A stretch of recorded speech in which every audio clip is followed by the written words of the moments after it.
حدیث نمبر 327 327 حدثنا اسحاق بن منصور قال اخبرنا ابو عامر قال حدثنا فليح وهو ابن سليمان عن هلال بن علي عن انس بن مالك رضي الله عنه قال شهدنا ابنة لرسول الله صلى الله عليه وآله وسلم ورسول الله جالس على القبر. حضرت انس بن مالک رضی اللہ تعالیٰ عنہ کہتے ہیں ہم نے رسول اکرم صلی اللہ علیہ وآلہ وسلم کی ایک بیٹی کے جنازے میں حاضر ہوئے. سرکار کی ایک بیٹی کا جنازہ. کون سی بیٹی تھی وہ ام کلثوم رضی اللہ عنہا تھی. ام کلثوم نبی ان کے بارے میں لکھ لیجئے. نبی اکرم صلی اللہ علیہ وآلہ وسلم کی تیسری بیٹی ام کلثوم بنت محمد صلی اللہ علیہ وآلہ وسلم. نبی اکرم صلی اللہ علیہ وآلہ وسلم کی تیسری بیٹی, ان کی ماں خدیجۃ الکبریٰ تھی, ام المؤمنین خدیجہ تھی. سب سے بڑی بیٹی زینب, دوسری بیٹی رقیہ, تیسری بیٹی ام کلثوم اور چوتھی بیٹی فاطمہ. زینب, رقیہ, ام کلثوم, فاطمہ, یہ تیسری بیٹی تھی جب ان کا انتقال ہوا.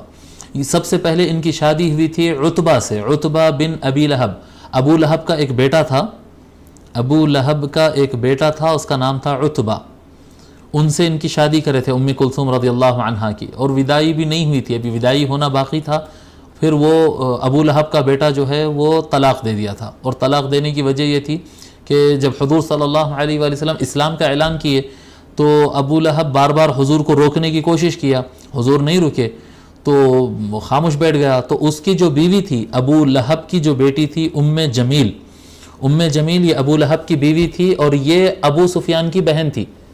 یہ معاویہ کے والد ابو سفیان کی بہن یعنی معاویہ کی پھپھو ام جمیل کون ہے؟ ام جمیل وہی عورت ہے جس کے بارے میں قرآن کریم میں آیا تبت یدا ابی لہب وتب ما اغنى عنه ماله وما كسب سيصلى نارا ذات لهب وامرأته حمالة الحطب في جيدها حبل من مسد. اور اس کی عورت ابو لہب کی بیوی کون ہے؟ وہ لکڑیاں اٹھانے والی, اس کے گلے میں آگ کا پھندا, قیامت کے دن آگ کا پھندا اس کے گلے میں ڈالا جائے گا. اللہ تبارک و تعالیٰ وہ ام جمیل کی اتنی مذمت کیا. تو وہ یہ لوگ کی رشتہ داری تھی نا, ابو لہب بہو نہیں تھے اور ابو سفیان سالے تھے, اور بیچ میں دونوں سے ابو سفیان کی بہن ام جمیل یہ ابو لہب کی بیوی تھی. ابو لہب کی جو بیوی تھی ام جمیل, ابو سفیان کی بہن, اس نے آ کر ابو لہب کو بھڑکایا تھا کہ اگر محمد آپ کی اتنا بھی بات نہیں سنتے ہیں تو پھر اس کی بچی سے رشتہ کیوں باقی رکھتے ہیں, طلاق دو, بچی کو بھیجو. معلوم ہوتا یعنی نبی اکرم صلی اللہ علیہ وآلہ وسلم کو دکھ پہنچانے کے لیے ان کو تکلیف دینے کے لیے اپنے بیٹے سے ان کی بیٹی کو طلاق دلوائی, اور وہ بہت یعنی خیر ہی تھا ان کے لیے, وہ خیر ہی تھا. پھر حضور صلی اللہ علیہ وآلہ وسلم اپنی دوسری بیٹی کو رقیہ کی شادی حضرت عثمان بن عفان رضی اللہ عنہ سے کیے تھے. حضرت عثمان بن عفان رضی اللہ عنہ کے پاس کچھ زمانہ گزرنے کے بعد حضرت سیدتنا رقیہ رضی اللہ تعالی عنہا کا انتقال ہوا. جب بیٹی کا انتقال ہوا تو سرکار جو ہے اپنی دوسری بیٹی کو حضرت عثمان غنی رضی اللہ تعالیٰ عنہ کے نکاح میں دیے. سن 3 ہجری کو ام کلثوم رضی اللہ عنہا کی شادی حضرت عثمان رضی اللہ تعالیٰ عنہ کے ساتھ حضور صلی اللہ علیہ وآلہ وسلم کیے, اور پھر 9 ہجری کو یعنی 6 سال کے بعد ام کلثوم رضی اللہ تعالیٰ عنہا کا بھی انتقال ہوا. ان کا انتقال 9 ہجری کو ہوا ام کلثوم. تو یہ اس وقت کا واقعہ ہے, 9 ہجری کا واقعہ ہے. شہدنا ابنۃ لرسول اللہ صلی اللہ علیہ وآلہ وسلم ورسول اللہ جالس علی القبر. حضرت انس بن مالک رضی اللہ تعالیٰ عنہ کہتے ہیں کہ ہم رسول اکرم صلی اللہ علیہ وآلہ وسلم کی ایک بیٹی کے جنازے میں حاضر ہوئے, اور اس وقت حضور صلی اللہ علیہ وآلہ وسلم ایک قبر پر بیٹھے ہوئے تھے, یعنی قبر کے کنارے, قبر کے کارنر پہ بیٹھے. یہ بھی ایک مسئلہ میں آپ کو بتا دوں, یہ جو قبر بنتا ہے ہم عام طور پر دیکھتے ہیں قبر کے اطراف میں پتھر لگاتے. دیکھیے ہمارے یہاں اہل حدیث تو بولتے ہیں کہ پتھر لگانا حرام ہے, قبر پہ پتھر لگانا حرام ہے. پتھر کے قبر کیا کہتے ہیں, قبر کے اوپر بالکل سینٹر میں جہاں پر قبر دفنایا گیا اس کے اوپر پتھر لگانا افضل نہیں ہے, حرام نہیں ہے, بہتر نہیں ہے. بہتر اگر آپ لگانا چاہتے ہو تو قبر کے اطراف میں لگا سکتے, بیچ میں جو اصل قبر میت کا جو ایریا رہتا اس ایریا کو مٹی خالی چھوڑنا چاہیے, اس کے اطراف میں پتھر لگا سکتے ہیں اگر لگانا چاہے تو. اب حضور صلی اللہ علیہ وآلہ وسلم قبر پر بیٹھے ہیں کا مطلب کیا ہوا, قبر کے کنارے بیٹھے ہوئے تھے.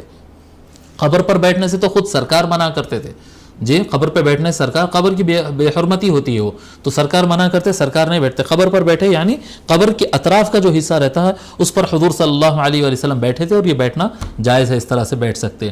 فرأیت عینیہ تدمعان یعنی تدفین کا کام ہو رہا تھا, سرکار بیٹھے ہوئے تھے, کھدائی ہو رہی ہے اور اس طرح سے, اور رسول اکرم صلی اللہ علیہ وآلہ وسلم کے آنکھوں سے آنسو جا رہے تھے. فقال افیکم رجل لم یقارف اللیلہ, پھر سرکار صلی اللہ علیہ وآلہ وسلم نے پوچھا کہ آج کوئی آدمی ایسا ہے تم میں سے جس سے کوئی گناہ نہیں ہوا ہو؟ آج کوئی ایسا آدمی ہے تم میں جو جس سے کوئی گناہ نہیں؟ اس کے اور بھی معنی ہے یقارف کے, ایک معنی میں لے لیا. آج رات جس جو بندے سے کوئی گناہ نہیں ہوا, ایسا کوئی بندہ ہے. قال ابو طلحہ, تو حضرت ابو طلحہ کہتے ہیں انا, میں ہوں یا رسول اللہ, میں سے کچھ نہیں ہوا آج. قال انزل فنزل فی قبرها, تو حضور صلی اللہ علیہ وسلم فرمائے ٹھیک ہے تم سے کچھ نہیں ہوا, تم اترو قبر کے اندر. کلثوم کی تدفین کے لیے ایک آدمی کو تو اندر اترنا پڑتا ہے نا, اتارنے کے لیے جنازے, تو ابو طلحہ تم اتر جاؤ. تو آقا صلی اللہ علیہ وآلہ وسلم اس طرح سے تدفین کا معاملہ ہوا. تو حضرت ابو طلحہ کے بارے میں لکھ لیجئے. ابو طلحہ کون ہیں؟ ابو طلحہ زید بن سہل, ابو طلحہ زید بن سہل النجاری. ابو طلحہ ان کی کنیت ہے, اصل نام زید ہے, زید بن سہل النجاری الخزرجی الانصاری. آپ کو خیال آتا ہوگا یہ تین نسبتیں کیوں لکھا رہے ہیں, نجاری کیوں لکھ رہے ہیں؟ کیوں؟ اس لیے لکھایا کہ بنو نجار جو ہے یہ خزرج بڑا قبیلہ تھا, اس میں چھوٹا اس کی ایک شاخ تھی نجار. میرے لکھانے کی وجہ یہ ہے کہ بعض کتابوں میں ان کے نام کے ساتھ زید بن ابو طلحہ النجاری لکھا ہوا ہے, بعض جگہوں پہ ابو طلحہ الخزرجی لکھا ہوا ہے. تو کبھی ایسا پڑھنے میں دو الگ الگ لوگ سمجھ لیں گے ایک ہی آدمی ہے, النجاری بھی ہے الخزرجی بھی ہے, اور وہ انصار میں سے تھے اس لیے انصاری ہے. تو یہ صحابی ہے اور سابقین میں سے ہے. سابقین میں جو انصار جو اسلام قبول کرے ان میں سب سے پہلے اسلام قبول کرنے والوں میں سے ایک ہے نبی, اور یہ یعنی جہاد پہ جانے کے بڑے شوقین رہے, اور کوئی جہاد ان سے چھوٹا نہیں, ان سے کوئی جہاد نہیں چھوٹا. اب یہ ایک جملہ سن لے آپ, حضرت ابو طلحہ رضی اللہ عنہ کی خصوصیت کیا ہے کہ ان سے ایک بھی جہاد نہیں چھوٹا. حضور صلی اللہ علیہ وآلہ وسلم کے ساتھ سارے جنگوں میں شریک تھے. حضرت ابو بکر رضی اللہ تعالیٰ عنہ کے زمانے میں جتنے جہاد ہوئے سارے جنگوں میں شریک تھے. حضرت عمر بن خطاب رضی اللہ عنہ کے زمانے میں جتنے جہاد ہوئے سارے جنگوں میں یہ شریک تھے.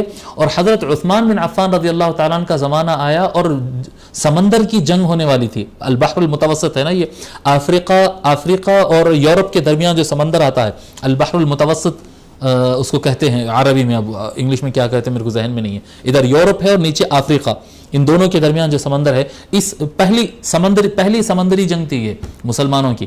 تو یہ جو جنگ ہونے لگی تھی, جب اس میں جانے لگے تو یہ پھر تیار ہو گئے, بہت ضعیف ہو گئے تھے, پھر تیار ہو گئے. ان کے بچے بولے کہ ابا جان پوری زندگی آپ جہاد کرتے رہتے, آپ کی طرف سے ہم جا رہے ہیں نا, آپ کیوں جاتے؟ تو فرمایا نہیں, یہ نہیں ہو سکتا, میں تو جاؤں گا. تو پھر وہ جہاد کے لیے نکلے, لیکن وہ جنگ کے دوران ان کا انتقال ہو گیا. بہت ضعیف تھے, کافی بڑی عمر ہو گئی تھی. تو وہ پانی کے جہاز جو ہوتا نا, جنگی جہاز جو ہوتا پانی کا, اس جہاز پہ آپ کا انتقال ہو گیا تھا. تو تقریباً آپ کو, کیونکہ جنگ جاری تھی اور حالات ایسے نہیں تھے, آپ کو دفنانے کے لیے جگہ نہیں مل رہی تھی, تو ایک جزیرہ, ایک آئی لینڈ ملا تھا 7 ڈیز کے بعد, ان کے انتقال کے 7 دن کے بعد ایک آئی لینڈ ملا تھا, اور اس آئی لینڈ پر آپ کو تدفین کیے. اور جتنے لوگ وہ کشتی پر موجود تھے, اس جنگی جہاز کے اوپر جتنے لوگ موجود تھے, سب نے یہ گواہی دیا کہ 7 دن تک حضرت ابو طلحہ رضی اللہ تعالیٰ عنہ کی میت بالکل ایسی لگ رہی تھی کہ جیسے کہ ابھی انتقال ہوا, کچھ ہوا ہی نہیں ان کی باڈی کو. ان کی باڈی ایسا, یعنی یہ حضرت ابو طلحہ رضی اللہ تعالیٰ عنہ کی خصوصیت تھی کہ آپ کی باڈی 7 ڈیز تک رہی اور پانی کے جہاز کے اوپر, اور ان کی باڈی کو کچھ ہوا نہیں. اور آپ کا انتقال 34 ہجری کو ہوا. 34 ہجری کو حضرت ابو طلحہ زید بن سہل النجاری رضی اللہ تعالیٰ عنہ کا انتقال ہوا. ان کو حضور صلی اللہ علیہ وآلہ وسلم فرمائے کہ ابو طلحہ آپ اترو, اور آپ جو ہے یہ دفن جو ہے ام کلثوم رضی اللہ تعالیٰ عنہ کے جسم پاک کو قبر میں اتارو. ٹھیک ہے, تو یہ چیپٹر 45 ہم مکمل کیے.